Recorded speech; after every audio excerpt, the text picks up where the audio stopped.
Dalam suasana yang tertib, Kapolda Maluku Irjen Pol Dadang Hartanto duduk melantai bersama massa aksi sambil menyimak langsung orasi dan penyampaian aspirasi oleh perwakilan mahasiswa. Saat diberi kesempatan berbicara, Irjen Dadang menegaskan institusi kepolisian mendukung penuh kebebasan berpendapat selama dilakukan secara damai dan tidak anarkis. Kapolda Maluku juga menghimbau para pengunjuk rasa untuk menjaga ketertiban dan menjauhi tindakan provokatif yang dapat menciderai semangat demokrasi. Dengan catatan harus berjalan dengan aman dan tertib sesuai dengan ketentuan. Ingat bahwa kita masyarakat Maluku harus kita cinta damai.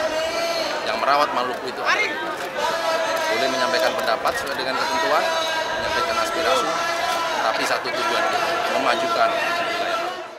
Menanggapi pernyataan Kapolda Maluku, perwakilan mahasiswa secara simbolis membacakan fakta integritas sebagai komitmen untuk menjalankan aksi secara damai. Aksi penyampaian aspirasi ini dimulai dengan long march dari Jalan Jenderal Sudirman, melintasi Jembatan Merah Putih hingga tiba di Mapolda Maluku. Polda Maluku berkomitmen untuk terus menjadi institusi yang terbuka terhadap kritik dan aspirasi masyarakat, serta menjaga situasi Kamtibmas tetap kondusif di wilayah Maluku. Christine Sipahelut Kurniawan melaporkan.